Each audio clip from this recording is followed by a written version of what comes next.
মাত্র 15 বছরের ছেলে আমাকে যা করল তা শুনলে বন্ধুরা তোমাদের মাথা ঘুরে যাবে। হ্যালো বন্ধুরা, আমি শায়লা রহমান রেনু। সবাই আমাকে রেনু বলে ডাকে। দেখতে একেবারে খারাপ না। আমি একটি পাবলিক বিশ্ববিদ্যালয়ে পড়ি। আমার বয়স 21 বছর। আমার বাবা মা গ্রামে থাকে। ঢাকায় আমি একটি ছাত্রী হোস্টেলে থাকি। আমার বাবা মা আমার পড়ালেখার খরচ চালাতে হিমশিম খায়। তাই বাধ্য হয়ে আমি একটি টিউশনি খুঁজি। আশেপাশে কোনো টিউশন পাচ্ছিলাম না। তারপর একটি জাতীয় পত্রিকায় বিজ্ঞাপন দিলাম, পড়াতে চাই। বিজ্ঞাপন মারফত একটি ফোন পেলাম।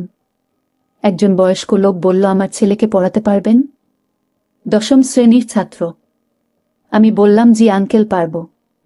প্রথম দিন পড়াতে গিয়ে দেখি 10ম শ্রেণীর ছাত্র। ছেলেটা বেশ সুন্দর এবং স্মার্ট। দেখতে শুনতে বেশ ভালো, ব্যবহারও নম্র। তারপর তার মা বাবার সাথে কথা বলে প্রাইভেট পড়াতে শুরু করি। ছেলেটাকে যখন প্রথম দিন প্রাইভেট পড়াতে যাই, তখন হঠাৎ করে আমি চেয়ে দেখি ছেলেটি আর চোখে মাঝে মাঝে আমার দিকে চেয়ে থাকে। তার চাওয়ার মধ্যে অন্যরকম রহস্য বোঝা যায়। এইভাবে আমি আমার গতিতে প্রাইভেট পড়াতে থাকি। পড়াতে পড়াতে প্রায় 15 দিন এইভাবে চলে গেল। হঠাৎ একদিন তাকে প্রাইভেট পড়াতে গিয়ে দেখি বাসায় কেউ নেই। তারপর আমি জিজ্ঞেস করলাম, আঙ্কেল এবং আন্টি কোথায়? সে বলল, তারা বেড়াতে গেছে, আসতে একটু দেরি হবে। বাসায় কেউ নেই, খালি বাসায় আমি আর আমার ছাত্র। মনের মধ্যে কিছুটা ভয়ও কাজ করছে। তাছাড়া খালি বাসা। আর ওদিকে আমার ছাত্রের লক্ষণও আজকে খুব একটা ভালো বুঝতেছি না। কেমন করে যেন আমার দিকে চেয়ে রইল। তারপর আমার ছাত্র বলল, ম্যাডাম, আমার খুব মাথা ব্যথা করছে। চা খাবেন? আপনি চা খেলে আপনার জন্য চা বানাবো। আপনার সুবাদে আমারও চা খাওয়া হলো। আমি বললাম, ঠিক আছে, চা খাওয়া যেতে পারে। আমার কথা শুনে ছাত্র খুব সুন্দর করে মনের মাধুরী মিশিয়ে চা বানিয়ে আনল। আমি চাটা মুখে দিয়ে দেখলাম অনেক মজা হয়েছে। আমার ছাত্র যে এত সুন্দর করে চা বানাতে পারে তা আমি কখনো কল্পনাই করতে পারিনি। তার হাতে চা খেয়ে তার প্রশংসা করতে লাগলাম। আমার প্রশংসা শুনে সে অনেক খুশি হল। এইভাবে তাকে 3 মাস প্রাইভেট পড়ালাম। 3 মাস খুব ভালোই কাটল। তারপর একদিন শখের বসে শাড়ি পরে ছাত্রের বাসায় প্রাইভেট পড়াতে গেলাম। আমার ছাত্র আমাকে দেখে বলল, ওয়াও ম্যাডাম, আপনাকে অনেক সুন্দর লাগছে। ম্যাডাম, আমি আপনাকে সত্যিই অনেক ভালোবাসি। আপনার ব্যবহার, চেহারার সুন্দরতা, পটল ছেঁড়া আঁখি, যৌবন ভরা প্রেম, বনলতার মতো চুল সবকিছু আমাকে মুগ্ধ করেছে। আমি আমার অন্তরের অন্তরস্থল থেকে, হৃদয়ের গভীর থেকে আমার সবটুকু ভালোবাসা আপনাকে নিবেদন করলাম। দয়া করে আপনি আমার ভালোবাসা গ্রহণ করুন। 10ম শ্রেণীতে পড়ে ছাত্রের মুখে এত সুন্দর প্রেম নিবেদনের কথা শুনে আমার মাথা ঘুরে গেল। কখনো কল্পনাও করতে পারিনি যে সে আমাকে এত সুন্দর করে প্রেম নিবেদন করবে। কি করব তখন আমি বুঝতে পারছি না। সবকিছু ওলট পালট লাগছে। মনের ভিতরটা যেন জ্বর বয়ে যাচ্ছে। আমি এর আগে কখনো কারো প্রেমে পড়িনি তো, তাই কিচ্ছু বুঝতে পারিনি।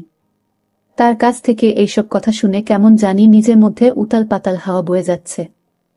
জীবনে প্রথম কারো কাছ থেকে এমন রোমান্টিক কথা শুনে আমিও যেন উন্মাদ হয়ে যাই। তারপর সে বলল, ম্যাডাম, আপনি কি আমাকে ভালোবাসবেন? আপনি কি আমার ভালোবাসা গ্রহণ করবেন? আমার কাছে এমনভাবে প্রেম নিবেদন করে বসল। তখন আমি কি করব বুঝতে পারছি না। আমি বললাম, নিলয়, তুমি আমার ছাত্র। তাছাড়া তুমি আমার চাইতে বয়সে 5 বছরের ছোট্ট। এইসব কথা ভেবো না, তাহলে পাপ হবে। আমার ছাত্র বলল, ম্যাডাম, কেন? বয়সে বড় হলে কি প্রেম করা যাবে না? বয়সে বড় হলে কি তাকে ভালোবাসা যায় না? আমি তো আপনাকে মন থেকে ভালোবাসি। আমার ভালোবাসার মধ্যে কোনো খাত নেই। ম্যাডাম, আপনি আমার চাইতে বয়সে বড় হলেও আমার কোনো সমস্যা নাই। আপনি যদি আমাকে ভালো না বাসেন তাহলে আমি পড়ব না। ছাত্রের এই মিনতি শুনে মনটা খারাপ হয়ে গেল। আর মনে মনে ভাবলাম, অনেক কষ্ট করে টিউশনিটা পেলাম। যদি টিউশনিটা হাত ছাড়া হয়ে যায় তাহলে তো আমি বাসা ভাড়া দিব কি করে? চলব কেমন করে? মনের মধ্যে অনেক ভয়।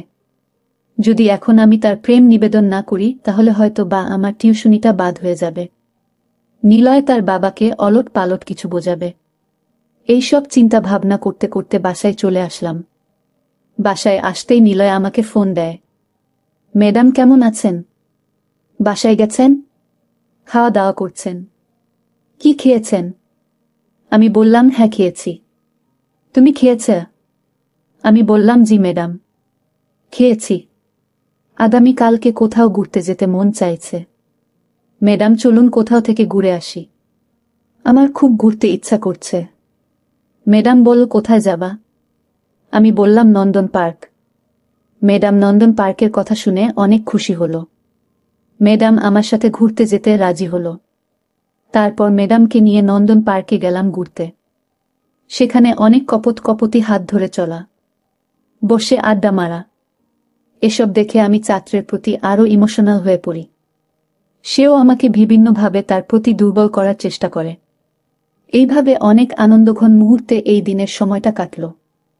এই দিন আমি আর তাকে প্রাইভেট পড়াতে যাই নাই। পরের দিন আমি তাকে প্রাইভেট পড়াতে গেলাম। আমি তাকে মনোযোগ দিয়ে প্রাইভেট পড়াতে শুরু করলাম। হঠাৎ দেখি আমার টেবিলের নিচে আমার পায়ের উপর কারো পায়ের সুরসুরি। বসতে বাকি নেই সে যে আমার গুণধর ছাত্র। হঠাৎ পায়ের মধ্যে কোনো পুরুষের ছোঁয়া পেয়ে সমস্ত শরীর যেন কাঁপুনি দিয়ে উঠল। মনে হলো শরীর বিদ্যুৎ প্রবাহিত হতে শুরু হলো। তার পায়ের নিপুণ কৌশল আমার আস্তে আস্তে উপরে উঠতে শুরু হলো। বুঝতে পারছি না আমার সাথে কি হচ্ছে। হঠাৎ ছাত্রের মা চা নাস্তা নিয়ে এলো। পরিস্থিতিও স্বাভাবিক হয়ে গেল। এইভাবে সেদিন আমি বেঁচে গেলাম। আর মনের মধ্যে সব সময় ভয় হতো কখন জানি কি হয়। তারপর আরেক দিন নিলয়ের বাবা মা 3 দিনের জন্য সিলেট গেছে। তাদের কোনো এক আত্মীয় নাকি অসুস্থ, তাদেরকে দেখতে গেছে। নিলয়কে নিয়ে যাই নাই, কারণ সামনে তার পরীক্ষা।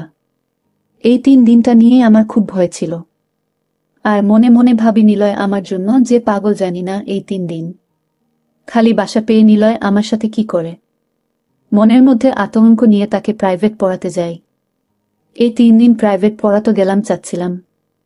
আঙ্কেল বলে গেল নিলয়ের সামনে পরীক্ষা, তাই প্রাইভেট একদিনও মিস দেওয়া যাবে না। কি করব, বাধ্য হয়ে আমাকে প্রাইভেট পড়াতে যেতে হলো। নিলয়ের আব্বা আম্মা যখন সিলেট বেড়াতে চলে গেল, এর পরের দিনে আমি নিলয়ের বাসায় তাকে প্রাইভেট পড়ানোর উদ্দেশ্যে যাই। কলিং বেলে টিপ দিতে সে দরজা খুলল। দরজা খোলার সাথে দেখতে পেলাম সমস্ত রুম সে কাঁচা ফুল দিয়ে সাজিয়ে রেখেছে। আর পুরো রুমটা জুড়ে লেখা নিলয় প্লাস শাইলা। আমি অবাক হয়ে বললাম এইসব কি? সে বলল এটা আমার ভালোবাসার বহিঃপ্রকাশ। আজকেও আপনাকে অনেক সুন্দর লাগছে। ম্যাডাম আপনাকে একটা কথা বলবো, দয়া করে আমার কথাটা রাখবেন। আমি বললাম বলো, রাখার মতো হলে রাখব। তারপর আমি বললাম প্লিজ আমার কথাটা রাখবেন। মা বাবা 3 দিনের জন্য বেড়াতে গেছে। এই 3 দিন আমি শুধু আপনার সাথে গল্প করব। ম্যাডাম না করেন না। তার এমন উদাত্ত রিকোয়েস্ট আমি না করতে পারলাম না। আমি বললাম ঠিক আছে, যাও, তোমার কথা রাখলাম। গল্প করতে করতে হঠাৎ আমি লক্ষ্য করলাম আমার ছাত্রের চোখ আমার বিশেষ জায়গায়। আমি তখন খুব লজ্জা পেয়ে যাই। লজ্জায় আমার নাক মুখ নীল হয়ে যায়। ছাত্রের এই লোলক দৃষ্টি আমাকে উন্মাদ করে দিচ্ছে।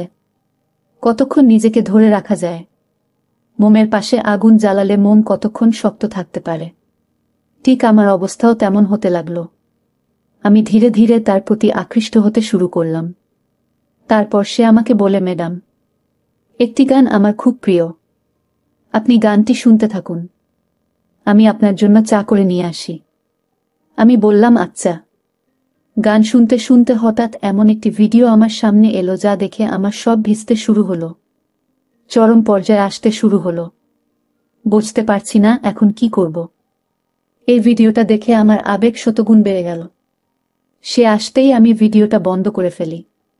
সে চা নিয়ে এসে বলল, ম্যাডাম এই নিন চা, আপনার জন্য আমার পক্ষ থেকে স্পেশাল চা। আমি বললাম তাই? আচ্ছা ঠিক আছে।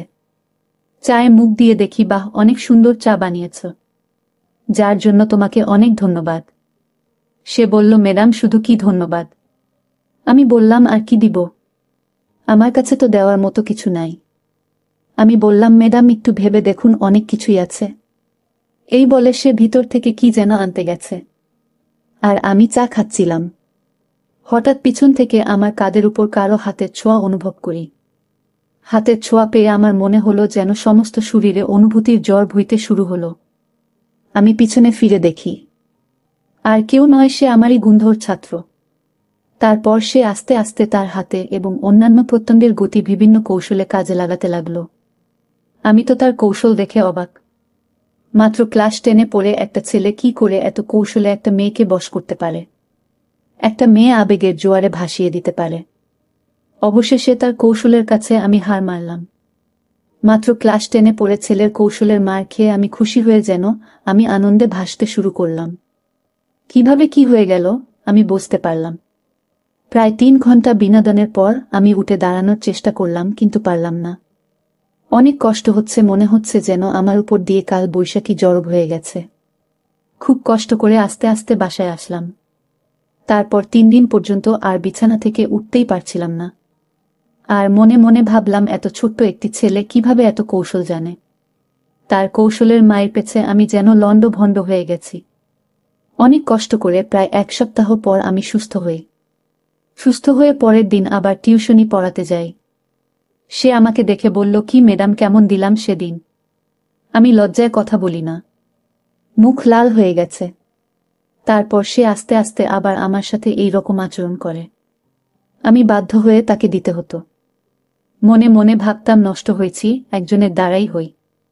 আর সে যেহেতু আমাকে নষ্ট করছে, সুতরাং তাকেই আমি বিয়ে করব। এইভাবে প্রায় 2 মাস পার হয়ে গেল। হঠাৎ আমার বমি বমি ভাব আসছে, বুঝতে পারছি না। হঠাৎ বমি, মনের ভিতর সন্দেহের তীর বিঁধল। জানি না আমার কি হয়েছে। মনের সন্দেহ দূর করতে টেস্ট করলাম। টেস্ট দেখে আমার পায়ের নিচ থেকে মাটি সরে গেল। নিজেকে খুব অসহায় মনে হলো। এখন আমি কি করি? বাধ্য হয়ে তার সাথে আমার এই ব্যাপারে কথা বলতে হবে। আমি আমার ছাত্রকে সব বলার পর সে চুপ করে রইল। নিজেকে খুব অসহায় ভাবতে শুরু করল। সেও বোকা হয়ে রইল, কোনো কথা বলল না। আমি বললাম, তুমি তোমার বাবা মার কাছে বিষয়টা শেয়ার করো, নাইলে আমি মরে যাব। নিলয় ভয়ে ভয়ে তার মার কাছে সব শেয়ার করল। তার মা এইসব কথা শুনে হতবাক হয়ে পড়ল। তারপর তার মা তার বাবার কাছেও বিষয়টা শেয়ার করল। তার বাবা বলল, মেয়েটাকে ডেকে আনো আমার কাছে। অনেক কিছুর পর নিলয়ের বাবা আমাকে ডেকে নিয়ে বলল, মারে, আমার দুষ্টু ছেলেটারে ক্ষমা করে দাও। তোমার সাথে যা করছে তা অন্যায় হয়েছে। তারপর নিলয়ের বাবা কাজী ডেকে এনে নিলয় আর আমাকে বিয়ে পড়িয়ে দিল। কিছুদিন পর নিলয়ের আর আমার কুল আলোকিত করে একটি পুত্র সন্তান জন্ম নিল। শায়লা এখন তার সন্তান, স্বামী এবং সংসার নিয়ে ব্যস্ত। বিশ্ববিদ্যালয়ে পড়ুয়া একটা মেয়ের স্বপ্ন এইভাবে একটি ছোট্ট ভুলের জন্য ধ্বংস হয়ে গেল। প্রিয় বন্ধুরা, পরিশেষে আমি বলবো, জীবনে চলার পথে অনেক বাধা আসতেই পারে। আর এইসব বাধাকে অতিক্রম করে যদি তোমরা চলতে পারো, তাহলেই কেবল তোমাদের জীবনে সফলতা সম্ভব। গল্পের শায়লা যদি তার আবেগটাকে কাজে না লাগাতো, তাহলে তার সবকিছু হারিয়ে 4 দেয়ালের ভিতর বন্দী হতে হতো না। ধ্বংস হয়ে যেত না তার মা বাবার এবং তার নিজের সারা জীবনের লালিত স্বপ্ন। মহান রাব্বুল আলামিন আমাদের সকলকে সঠিক বুঝ দান করার তৌফিক দান করুন, আমিন। বন্ধুরা, ভিডিওটি ভালো লাগলে একটি লাইক দিন, আমার চ্যানেলটি সাবস্ক্রাইব করুন। ভিডিওটি দেখার জন্য আপনাদের সকলকে অসংখ্য ধন্যবাদ।